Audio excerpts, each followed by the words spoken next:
मोदी जी छाती पीट कर कह रहे हैं कि मैं एक अकेला सब पर भारी।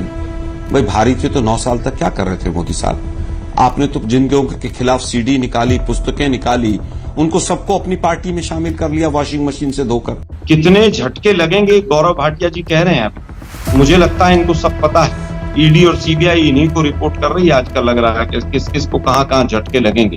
देश के लोकतंत्र का माहौल बना दिया है आपने, संसद का माहौल बना दिया है। जान बचाने के लिए इकट्ठा हो रहे हैं और ये फिर जो इंस्टिंक्ट है वो इतना स्ट्रांग होगा कि 24 तक साथ रख पाए आप लोगों को। देखिए, मुझे लगता है जिन जिन को जान बचाने की वो भाजपा में चले गए। बीजेपी के पास तो एक वॉशिंग मशीन है। भ्रष्टाचारी जो उनकी पार्टी ज्वाइन कर ले, वो भ्रष्टाचारी जो है वॉशिंग मशीन में से निकलता है, ठीक हो जाता है। सैकड़ों एग्जाम्पल हैं ऐसे।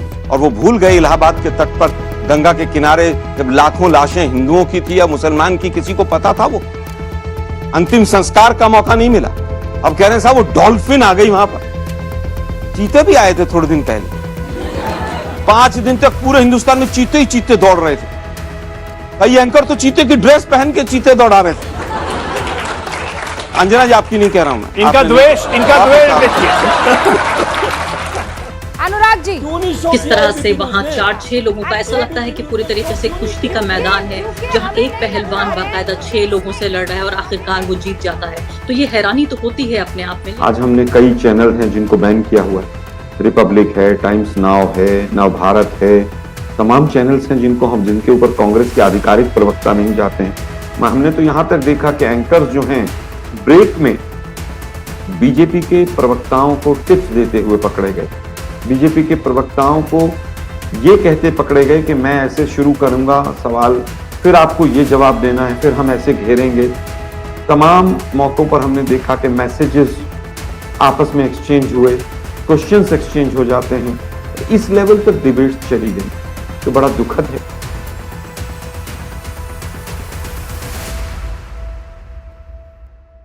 नमस्कार, द वायर में आपका स्वागत है। मैं हूं आरफा खानम शेरवानी। भाजपा की सबसे बड़ी ताकत है मीडिया, या मैं कहूं जिसे रवीश कुमार कहते हैं गोदी मीडिया, या मैं कहती हूं दरबारी मीडिया। तो सीधे तौर पर इस मीडिया पे जो उनका काबू है पिछले 10 साल से और उससे पहले से भी मीडिया लगातार उनसे हमदर्दी रखता रहा। उनके प्रधानमंत्री बनने में भी एक बड़ा रोल है उनकी इमेज बिल्डिंग के लिए। तो जाहिर सी बात है इस वक्त जो सबसे बड़ी ताकत नरेंद्र मोदी और भाजपा के लिए है, वही सबसे बड़ी कमजोरी ऑपोजिशन के लिए है। मेरे साथ इस वक्त मौजूद हैं कांग्रेस पार्टी के तेज तर्रार और एक ऐसे व्यक्ति जिनका हर वीडियो मैं कहूंगी सोशल मीडिया पे ट्रेंड कर जाता है। एक ऐसा व्यक्ति, एक ऐसा महारथी जो अगर 4-6 पैनलिस्ट बैठे होते हैं, जो डिबेट्स होती हैं शाम के वक्त आप देखेंगे तमाम चैनलों पर, जो कि एंटी ऑपोजिशन एजेंडा चलाया जाता है, ये व्यक्ति उन सबको अपनी आवाज से धराशायी कर देता है। ऐसे बहुत कम लोग हैं विपक्ष के पास और खासकर कांग्रेस पार्टी के पास। बहुत बहुत स्वागत है आपका आलोक शर्मा जी द वायर से बातचीत करने के लिए। आप जो हैं वो किस तरीके से आप एक ही मैं कहूंगी कि अस्त्र चलाते हैं और सब कुछ धड़ाम हो जाता है, आपकी स्ट्रेटेजी क्या है? बहुत सारे लोग द वायर पर ये जानना चाहते हैं, बल्कि मैं कहूंगी जनता की मांग पर हम आपको यहाँ लेकर आए हैं कि आखिर कौन सा ऐसा सूत्र है आपके पास जिसके जरिए आप एकदम धराशायी कर देते हैं? देखिए आरफा जी, मेरा एक बहुत बड़ा वो सूत्र रहा शुरू से ही। मैंने आपके साथ राज्यसभा टीवी में भी, मुझे याद है 12-13 में बहुत डिबेट्स की, और मैं आज किसी को बता रहा था कि जिस तरह से तेज तर्रारता से आप सवाल पूछती थी, वो उसी तरह से हमें ट्रेनिंग मिली उस समय पर। सूत्र केवल एक ही है कि मैं पार्टी से भी पहले देश और समाज के लिए सोचता हूँ कि कौन से विषय को मुझे किस तरह से लेना है। मेरे पास भी तमाम लोभ, लालच, प्रलोभन, डर सब आए कई वर्षों से, और लगभग मैंने 8000 टीवी शो किए हैं, डिबेट्स किए हैं पिछले 10-11 साल में।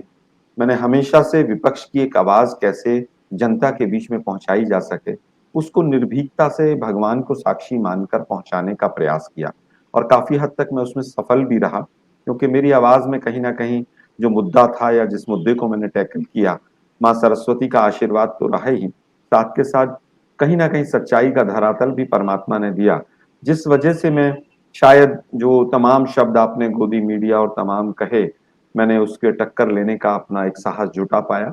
और मैं उम्मीद करता हूं परमात्मा और ताकत देंगे कि मैं इसी तरह से आवाज उठाता। आलोक जी, यहाँ पर ये देखना जरूरी है कि ये हजारों करोड़ की इंडस्ट्री है जो एक व्यक्ति की इमेज बिल्डिंग के लिए इस्तेमाल होती है, और बार बार जनता को ये बताया जाता है कि देखिए आपके पास, अगर आप परेशान भी हैं नरेंद्र मोदी से, महंगाई भी अगर हो रही है, बेरोजगारी भी हो रही है, आपके हालात खराब हैं, देश में सांप्रदायिकता का नंगा नाच भी हो रहा है, विश्व गुरु भी नहीं बन पाया भारत, उसके बावजूद भी कोई विकल्प नहीं है। उस पूरी इंडस्ट्री को एक तरह से चुनौती देते हैं जो स्पोक्स पर्सन बैठते हैं स्क्रीन पर। लेकिन इसके साथ साथ एक जो ऑल्टरनेट जो व्यू है वो ये भी है कि आप उस स्क्रीन को, जब विपक्ष का कोई प्रवक्ता जाके बैठता है, तो एक तरह से वैधता या लेजिटिमेसी देता है। और कई बार ये बहस भी होती है कि क्यों ना इन चैनलों का बहिष्कार किया जाए। देखिए आरफा जी, जो कुछ चैनल्स हैं उसमें तो हालत ये रही कि पांच पांच लोग एक ही तरह की विचारधारा के, खास तौर पर राइट विंग के, बैठे होते हैं। और एंकर भी जिस तरह का रोल होता है, प्रोड्यूसर का जिस तरह का रोल होता है, इवन चैनल के मालिक का जिस तरह से रोल होता है, वो पूरा देश देख रहा है। और अपनी बात को उस पूरे माहौल के अंदर रखना कई बार बहुत बड़ा चैलेंज हो जाता है। और सभी लोगों का एक ही चीज होती है कि कांग्रेस अगर सवाल पूछ रही है, या कांग्रेस का प्रवक्ता सवाल पूछ रहा है, या माइनॉरिटी के ऊपर कोई सवाल पूछा जा रहा है, या गरीब के लिए सवाल पूछा जा रहा है, किसान के लिए, तो उनके पास एक सेट पैटर्न होता है कि किस तरह से अपोजिशन को दबाना है। देखिए, चाहे वो अर्थनीति हो, चाहे इनकी सामाजिक नीति हो, चाहे विदेश नीति हो, मोदी साहब की तमाम चीजें पूरी तरह से फेल रही हैं। हमारे जितने पड़ोसी देश थे सब हमसे दूर हो गए। पाकिस्तान रशिया के नजदीक चला गया, नेपाल हमसे दूर चला गया। जिस तरह से इनकी विदेश नीति के नाम पर नमस्ते ट्रंप और तमाम चीजें हुई, श्रीलंका में इंटरफेरेंस, जिस तरह से इसराइल के अंदर इंटरफेरेंस, तो विदेश नीति पूरी धराशाही थी। लेकिन उसके बावजूद मोदी जी की इमेज को कैसे बनाया जाए, इस पर पूरी स्ट्रैटेजी एक लोगों की चलती है, मुझे ऐसा लगता है। उसमें एक बहुत बड़ा वर्क काम करता है, वो पीएमओ से लेकर, पीएमओ के अधिकारियों से लेकर, और सब लोग उसमें इन्वॉल्व रहते हैं। किस विषय को आज उठाया जाए, किस विषय को दबा दिया जाए, किस विषय को अननेसेसरीली उठा दिया जाए। किसानों को, अगर वो एक साल से बैठे हैं तो कैसे उनको खालिस्तानी कहा जाए। अगर कोई जनता सवाल उठाती है कि साहब नोटबंदी में गबन हुआ है, तो कैसे उनको देशद्रोही ठहराया जाए। हमारे जवान अगर शहीद होते हैं तो भी मोदी जी का वाह वाह मोदी जी और मोदी जी मुमकिन है, किस तरह से वो चीजों को किया जाए। पहले मात्र सोशल मीडिया 2010 से लेकर अगर आप देखें तो 15-16 तक सोशल मीडिया इनका बहुत मजबूत था और वो इन चीजों को ट्रेंड करता था। लेकिन उसके बाद से या तो लालच था, प्रलोभन था, या डर है कि तमाम जो नोएडा के जो बड़े बड़े चैनल्स अपने आप को कहते हैं, जिन्होंने अपनी साख को भी दांव पर लगाया, लेकिन मोदी जी की इमेज को हर प्रयास में उनको बनाने का प्रयास किया। अभी आपने देखा होगा latest example, Modi ji USA से आए, अभी तक वो न ड्रोन की डील का पता चला कि क्या हुआ उसका, ना उसके रेट फिक्स हुए। मतलब इससे खराब विदेश नीति नहीं हो सकती। देश के प्रधानमंत्री जाते हैं, एक डील साइन हो गई, डील साइन हो गई, चिल्लाया जाता है, और अभी तक देश को ये नहीं पता कि वो ड्रोन 4 गुना कीमत में लिया गया या 3 गुना कीमत में लिया गया। राफेल में क्या हुआ, तमाम कैबिनेट कमेटीज को बाईपास किया जाता है। ईडी जो तमाम मुद्दों को लेकर पूरे देश को खौफ में रखता है, उसके ही टॉप मोस्ट आदमी को सुप्रीम कोर्ट लताड़ लगाती है। लेकिन किसी मीडिया की हिम्मत नहीं होती है कि उस पर एक बड़ा शो कर दे। मणिपुर के अंदर जो हो रहा है, देश के प्रधानमंत्री मणिपुर का मां नहीं बोलते हैं, लेकिन उसके बावजूद जिस तरह से तमाम चीजें चल रही हैं, मुझे लगता है कि कहीं ना कहीं पूरा प्रयास है और एक कुत्सित प्रयास है, और ये देश के भारतीय लोकतंत्र के लिए कहीं ना कहीं बहुत बड़ी चुनौती। जी, लेकिन आलोक जी, उस सवाल का मुझे जवाब नहीं मिला कि एक जो वैकल्पिक सोच ये भी है कि आप कह रहे हैं आपने 8000 डिबेट में हिस्सा लिया, मैंने खुद ये कहा कि आप किस तरह से वहां 4-6 लोगों का, ऐसा लगता है कि पूरी तरीके से कुश्ती का मैदान है जहां एक पहलवान बाकायदा 6 लोगों से लड़ रहा है और आखिरकार वो जीत जाता है। तो ये हैरानी तो होती है अपने आप में, लेकिन क्या आप इस बात में भी विश्वास रखते हैं कि किस तरीके से इस पूरी बहस में हिस्सा लेकर क्या उन चैनलों को एक तरह से वैधता दी जाए? एक सोच ये भी है कि अगर ऑपोजिशन के लोग शामिल नहीं होंगे तो बहस ही नहीं होगी। देखिए, मुझे लगता है उसका भी उन्होंने एक वैकल्पिक रास्ता निकाला हुआ है। आज हमने कई चैनल हैं जिनको बैन किया हुआ है। रिपब्लिक है, टाइम्स नाउ है, नव भारत है, तमाम चैनल्स हैं जिनके ऊपर कांग्रेस के आधिकारिक प्रवक्ता नहीं जाते हैं। और आरफा जी, आप देखिए कि जो पब्लिक ब्रॉडकास्टर है डीडी न्यूज, उसको भी कांग्रेस ने बाइकआउट किया हुआ है कुछ महीनों से। मतलब डीडी न्यूज को, कांग्रेस को अगर बाइकआउट करना पड़ रहा है तो आप देखिए क्या हालात होंगे। हमने लगभग 9-10 महीने पूरे मीडिया को भी बायकॉट करके देखा जब हमारे इंचार्ज रणदीप सुरजेवाला जी थे। लेकिन उनका वैकल्पिक रास्ता ये है कि डमीज को बैठा लीजिए, जिन लोगों को कांग्रेस की हिस्ट्री का नहीं पता उनको बैठा लीजिए, कांग्रेस समर्थक करके बैठा लीजिए। अब एक जो नॉर्मल व्यूअर है उसको नहीं पता चलता है कि आधिकारिक प्रवक्ता और एक समर्थक में क्या डिफरेंस होता है। तो हमने देखा कि अगर हम आवाज ही नहीं उठाएंगे तो वो और गलत रास्ता होगा।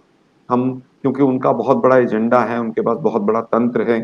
अब जैसे द वायर है या तमाम सोशल मीडिया के प्लेटफॉर्म्स भी बाद में आए, लेकिन उनके भी सोशल मीडिया के प्लेटफॉर्म्स बड़े पावरफुल हैं। आज तक हो चाहे तमाम हो, मैं नाम नहीं लेना चाहूंगा, क्षमा चाहूंगा, लेकिन उनके सोशल मीडिया पर भी फिर उसी तरह का प्रोपेगेंडा चलता है। हमने तो यहां तक देखा कि एंकर्स जो हैं ब्रेक में बीजेपी के प्रवक्ताओं को टिप्स देते हुए पकड़े गए, बीजेपी के प्रवक्ताओं को ये कहते पकड़े गए कि मैं ऐसे शुरू करूंगा सवाल, फिर आपको ये जवाब देना है, फिर हम ऐसे घेरेंगे। तमाम मौकों पर हमने देखा कि मैसेजेस आपस में एक्सचेंज हुए, क्वेश्चंस एक्सचेंज हो जाते हैं। इस लेवल तक डिबेट्स चली गई।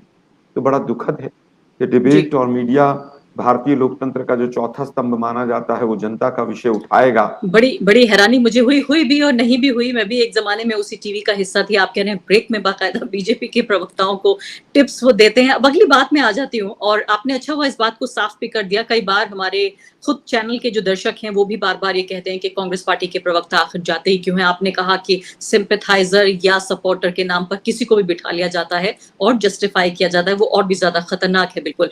अब मुझे ये बताइए कि राहुल गांधी को मैं देख रही हूँ लगातार पिछले 2 साल से मैं कहूँ, या फिर अगर प्रिसाइसली देखा जाए तो जब से उन्होंने पिछले सितंबर से भारत जोड़ो यात्रा शुरू की, उनकी जो मीडिया स्ट्रेटजी है उसके बारे में भी हमें कुछ बताइए आप कि उनकी मीडिया स्ट्रेटजी है क्या। वो किसी जिसे तथाकथित मुख्य धारा का मीडिया हम कहते हैं उनसे तो वो बातचीत नहीं करते।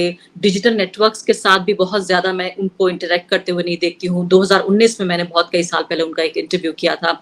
लेकिन कुछ ऐसे यूट्यूबर्स हैं जो इंडिविजुअल यूट्यूबर्स हैं, उनको वो इंटरव्यूज देते हैं। अब एक नई चीज और देख रही हूँ मैं राहुल गांधी की, कि वो जैसे फूड ब्लॉगर्स हैं उनको दे रहे हैं, लाइफस्टाइल ब्लॉगर्स हैं उनको इंटरव्यू दे रहे हैं, या इंटरव्यू नहीं भी दे रहे हैं तो उन्होंने अपना खुद का एक तरह से कम्युनिकेशन का मेथड उन्होंने इजाद किया है कि कभी वो ट्रक ड्राइवर के साथ बैठ जाते हैं, कभी मैकेनिक से बातचीत करते हैं, कभी जुगी बस्तियों में चले जाते हैं, कभी खेत में जुताई करने लगते हैं, बुआई करने लगते हैं। ये क्या स्ट्रेटजी है, रणनीति क्या है ये? देखिए, बहुत बड़ा वर्ग था जिसने मतलब भारत जोड़ो यात्रा का जो आरफा जी आपने विषय लिया, भारत जोड़ो यात्रा को भी कुछ चैनल्स को, तमाम लोगों को बड़े ही स्ट्रिक्ट इंस्ट्रक्शंस थे कि भारत जोड़ो यात्रा को कवर नहीं किया जाएगा, और भारत जोड़ो यात्रा जितना बड़ा इवेंट था उस तरह से कवरेज हमें नहीं मिला। तो कहीं ना कहीं एक ऑल्टरनेट मेथड इजाद किया गया, और मुझे लगता है बहुत अच्छा है, कारगर है। एक तरफ मन की बात होती है, एक तरफ सवाल होते हैं कि आप आम चूस कर खाते हैं, काट कर खाते हैं, आप कौन सा टॉनिक पीते हैं, मतलब तमाम तरह के सवाल आपने भी देखे। और एक तरफ होता है कि आप जनता के बीच में जाएं, अपने मन की बात ना करके उनके मन की बात सुने। किसान जो है बैठ के किस तरह का खाना खा रहा है, उसकी चपाती के साथ, रोटी के साथ सब्जी है कि नहीं है उसके साथ, वो किसान किस हाल में गुजर रहा है, ट्रैक्टर का डीजल किस भाव का है, धान अगर लग रही है तो धान में जो बच्चे भी काम कर रहे हैं क्या उनकी मजदूरी भी निकल पा रही है कि नहीं। एक तरफ भाषण है कि 2022 तक किसान की आमदनी डबल हो जाएगी, वो घट गई, उसके बावजूद मीडिया कहता है कि मोदी जी हैं तो मुमकिन है। कहीं पर एमएसपी नहीं मिल रहा है, 700 किसान शहीद हो जाते हैं, गरीब आदमी मर रहा है, लेकिन चकाचौंध की दुनिया जो है वो ऐसा दिखाया जा रहा है। 8,000 करोड़ के जहाज में घूमने वाला चाय वाला है, और जिस तरह से टेलीप्रॉम्प्टर पे 4 सेंटेंस अगर पढ़ने नहीं आए तो बोल नहीं पाता है वो व्यक्ति, उसका कनेक्ट बहुत अच्छा है, मतलब इस तरह की इमेजेस बना दी गई। 4 सेंटेंस नहीं बोल सकते हैं आप, लेकिन कनेक्ट बहुत अच्छा है। आवाज फंबल होती है तो वो बेंगलोर से ठीक होकर 3 सेकंड में टेलीकास्ट हो जाती है, लेकिन मोदी जी बोलते बहुत अच्छा है, तो इस तरह की इमेज बना दी गई।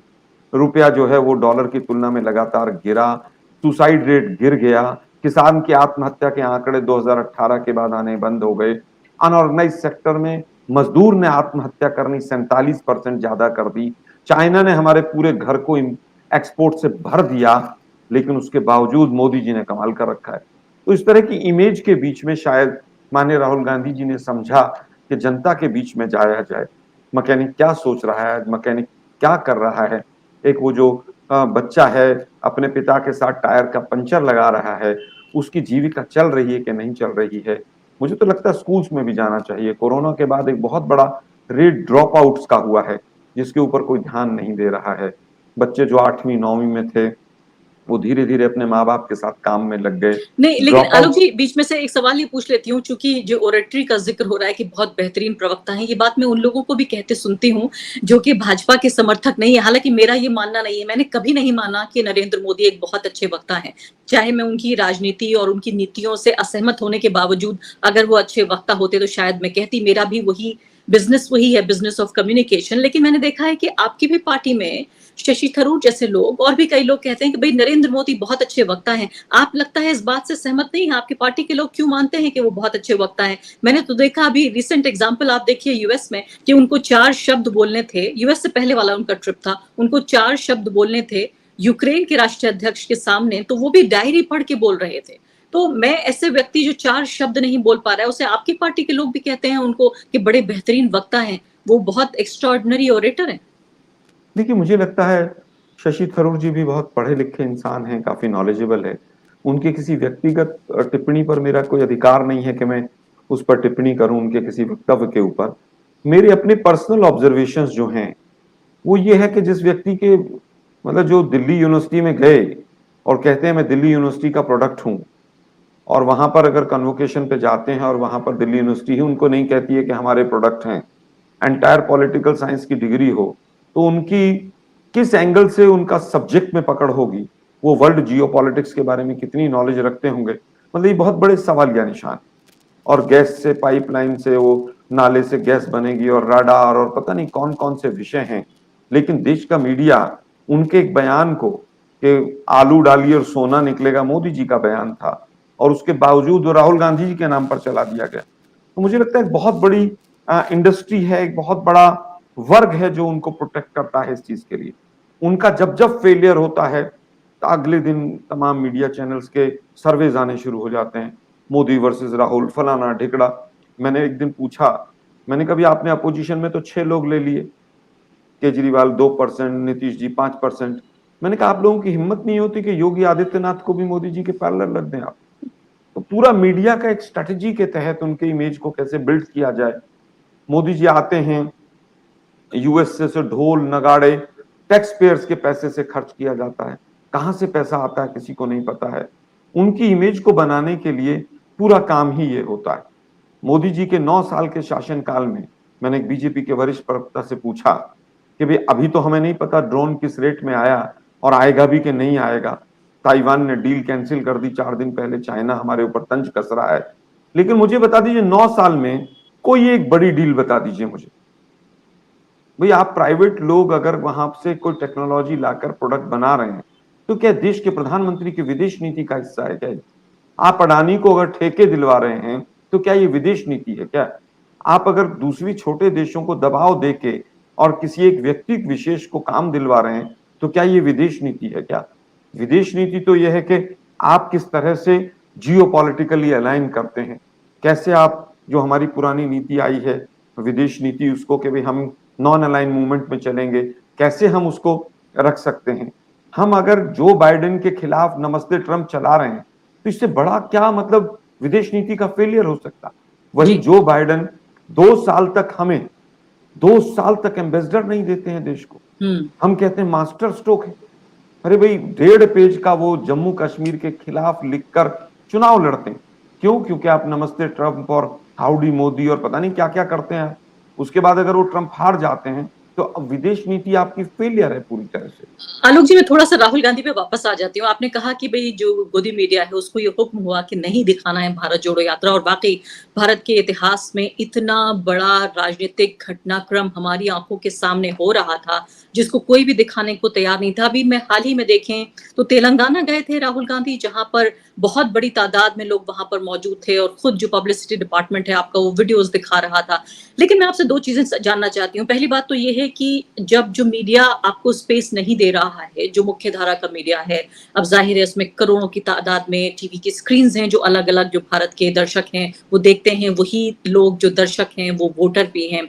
ऐसे में आपकी स्ट्रेटेजी क्या ये है कि आप राहुल गांधी के यूट्यूब के जरिए आप इन टीवी चैनलों का मुकाबला करेंगे, एक बात तो यह है। दूसरी बात यह है कि मुझे थोड़ा सा अटपटा लगा, ज्यादा सा अटपटा लगा, वो ये था कि जब राहुल गांधी का ये पब्लिसिटी मटेरियल मैं देख रही थी, तो उसमें बहुत हद तक, चाहे वो जवान के प्रोमो और जो उसके ऊपर शाहरुख खान का जो वॉइस ओवर है उसके ऊपर राहुल गांधी को छापना, बहुत ही मोदी स्टाइल मुझे पब्लिसिटी का एक अंदाज नजर आया। क्या ओरिजिनलिटी जो नजर आ रही थी अभी तक राहुल गांधी के एजेंडे में, उनकी पब्लिसिटी में, वो खो रहे हैं? आप नर्वस हो रहे हैं? नहीं, ऐसा नहीं है। मुझे नहीं लगता कि मेरी पार्टी नर्वस है या विपक्ष नर्वस है। विपक्ष पिछले 1 साल में आरफा जी कहीं ना कहीं नर्वस के दौर से निकला है। विपक्ष के छोटे छोटे दल डर से बाहर आ रहे हैं। कुछ दल हैं जो बहुत ज्यादा फंसे हुए हैं, क्योंकि इनका जो गुजरात मॉडल है वो यही कहता है कि सुप्रीम कोर्ट से लेकर और चपड़ासी तक हर आदमी के यहाँ पेगासस लगा दो। तो नर्वस कोई ने मुझे नजर नहीं आ रहा है। जिस तरह से बैंगलोर जाने के लिए तेजस्वी जी और लालू जी और नीतीश जी एक ही फ्लाइट में जाएंगे और जिस तरह का जेस्चर दिया जा रहा है, तो मुझे नर्वसनेस कहीं नजर नहीं आ रही है। जहां तक माननीय राहुल गांधी जी का पर्सनल व्यक्तित्व है, जितना मैं समझ पाया हूं, उनके यहाँ डर शब्द नहीं है। और वो शायद निडरता की वजह से ही एक व्यक्ति अकेला है जो पूरी सरकार को, एक तानाशाही सरकार को किस तरह से डराए हुए है, किस फिर तरह से उनकी स्टाइल की कॉपी क्यों की जा रही है? क्यों ढोल तमाशा, एडिटिंग के इफेक्ट्स के साथ इस तरह के प्रोमो बनाना, ऐसा क्यों किया जा रहा है? मुझे याद है पिछले 10 साल में लगातार, 2013 से भी अगर आप देखें तो लगातार जब मोदी को प्राइम मिनिस्टर के तौर पर प्रेजेंट किया जा रहा था, तब से लेकर अब तक उसी तरह से ढोल तमाशे और बहुत ही बैंग के साथ एकदम जो उनके वो बनते हैं, वीडियोस बनते हैं, उसी कमोबेश अंदाज मुझे नजर आया राहुल गांधी का। इसलिए मैंने ये सवाल पूछा। नहीं आरफा जी, मुझे नहीं लगता है कि किसी भी एंगल से कांग्रेस पार्टी कभी भी मोदी जी को या जिस तरह का उनकी हार्डकोर राइट विंग की अप्रोच है उसको हम कॉपी करेंगे। हो सकता है कोई वीडियो इस तरह के आपके नॉलेज में आए हों, तो मैं उस पर नहीं मतलब बहुत ज्यादा फोकस कर पाऊंगा। लेकिन ढोल नगाड़े के साथ करना न कांग्रेस पार्टी की परंपरा रही है, न गांधी फैमिली की परंपरा रही है।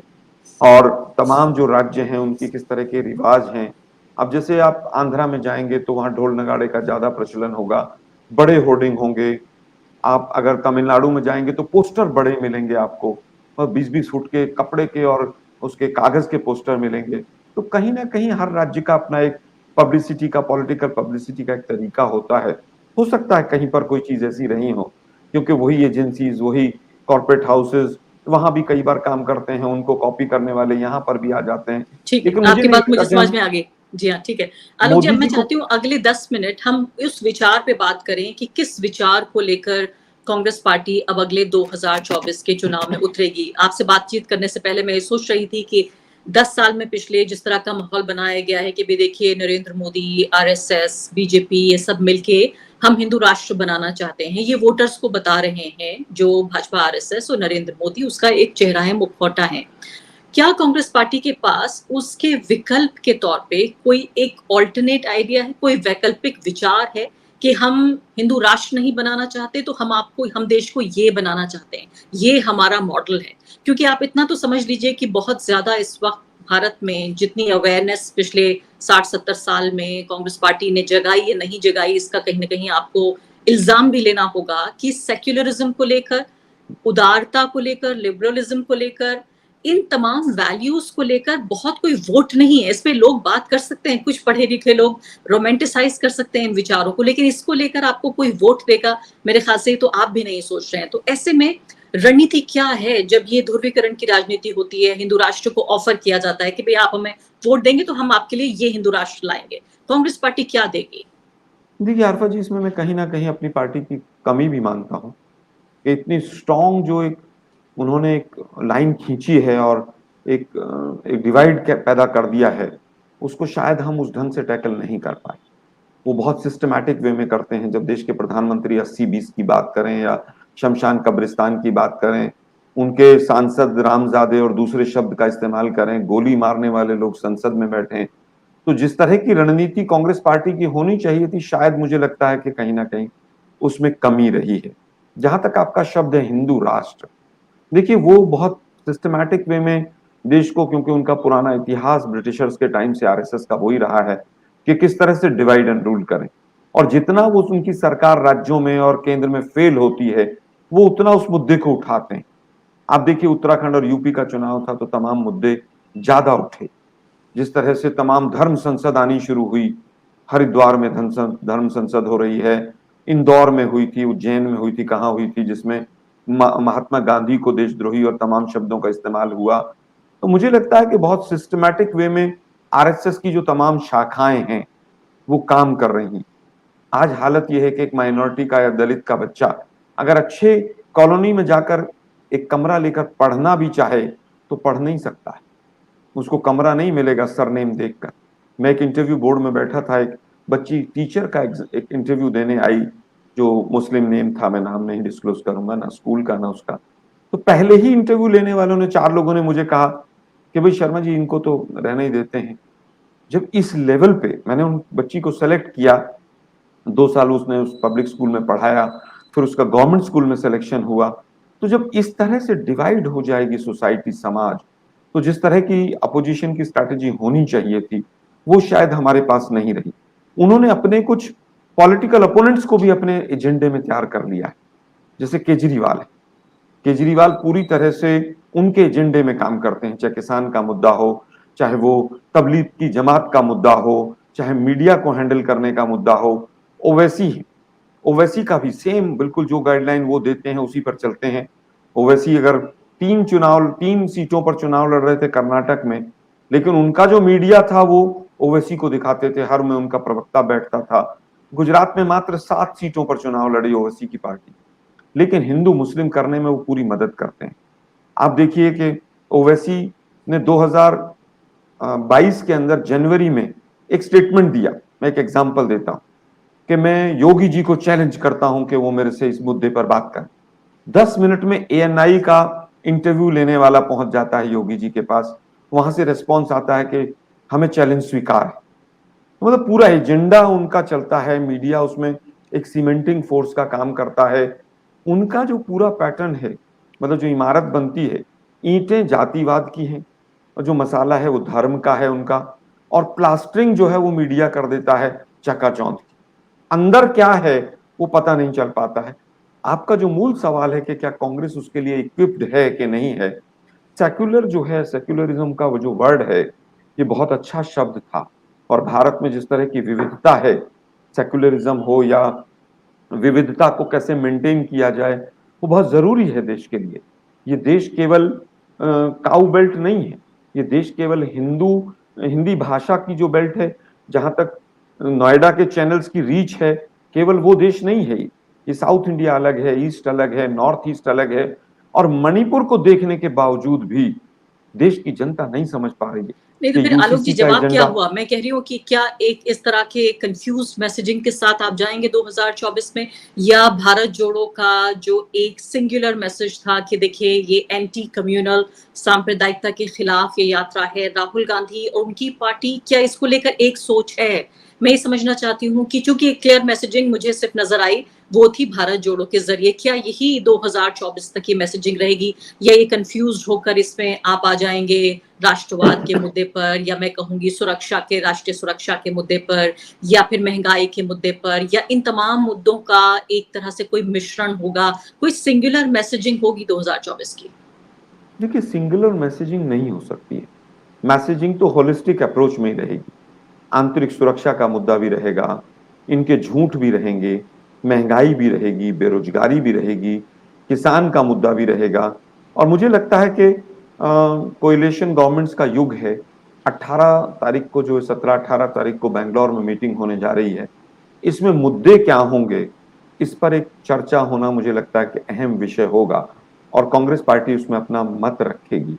मैं आपकी बात से एक एंगल से सहमत हूं कि अभी तक जिस तरह का स्टैंड आना चाहिए था वो नहीं आ पाया, और उसमें बहुत रोल रहे जो भी संवैधानिक संस्थाएं हैं उनका भी एक नेगेटिव रोल सामने देखने को मिला। आप देखिए कि ईडी, सीबीआई के डायरेक्टर के ऑफिस को रात को 2 बजे जाकर दिल्ली पुलिस कब्जा कर लेती है और उनको आज तक पेंशन नहीं मिलती है। तो क्या कारण था? राफेल का और तमाम चीजें। सुप्रीम कोर्ट के जजेस के भी कुछ जिस तरह के स्टेटमेंट्स आए या जजमेंट्स आए या ऑब्जर्वेशंस आए, उसने भी देश को बहुत निराश किया। लेकिन उसके बावजूद कांग्रेस पार्टी को मैं समझता हूं, मैं कांग्रेस का सच्चा सिपाही हूं और कांग्रेस से पहले मैं देश का सिपाही हूं। जिस तरह का ऑर्गेनाइजेशन को हमें और मजबूत करना चाहिए था, जिस तरह से हमें तमाम चीजें उठानी चाहिए थी, शायद उसमें और ज्यादा मेहनत करने की आवश्यकता थी। खड़गे जी के आने के बाद कुछ चीजें और परिवर्तित हुई हैं।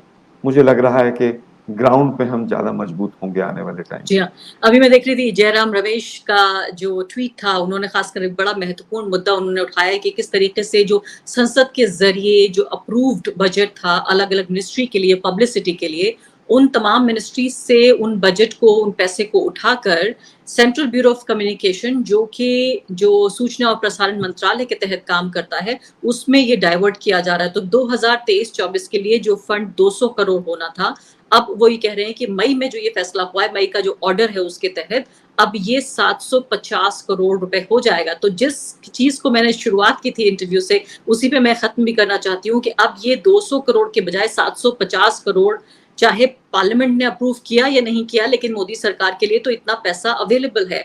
अब ऐसे में जब जनवरी में राम मंदिर के कपाट खुल जाएंगे, ऐसे में तो विपक्ष के लिए बड़ा मुश्किल हो जाएगा पूरा। आप ये देखिए कि मैं कहूंगी ये जिस तरह की मैसेजिंग बीजेपी आरएसएस करना चाहते हैं, ऐसी बाढ़ आएगी कि कांग्रेस पार्टी और बाकी ऑपोजिशन पार्टियां बहती नजर आएंगी। देखिए, मुझे लगता है कि ये सरकार जो चल रही है, ये ईडी स्पॉन्सर्ड गवर्नमेंट है और पब्लिसिटी स्पॉन्सर्ड गवर्नमेंट है।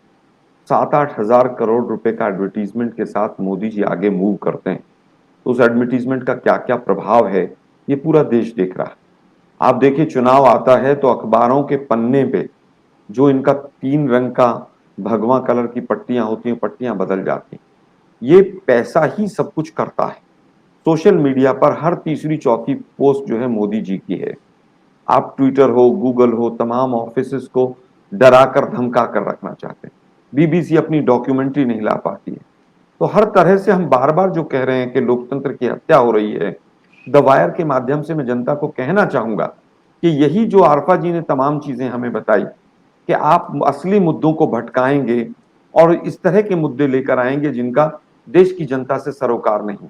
आज देश 140 करोड़ से ज्यादा मोस्ट पॉपुलेटेड कंट्री हो गई है, लेकिन किसी एक मीडिया चैनल ने ये डिबेट नहीं की कि हिंदुस्तान आबादी में चाइना से ऊपर चला गया 4 महीने पहले, तो हमारी प्रायोरिटीज क्या होनी चाहिए, हमारा पॉपुलेशन पिरामिड क्या होना चाहिए, हम जॉब्स दे पाएंगे नहीं दे पाएंगे, एसेट्स बनेंगे यूथ या लाइबिलिटी बनेंगे, किसी ने डिबेट नहीं की।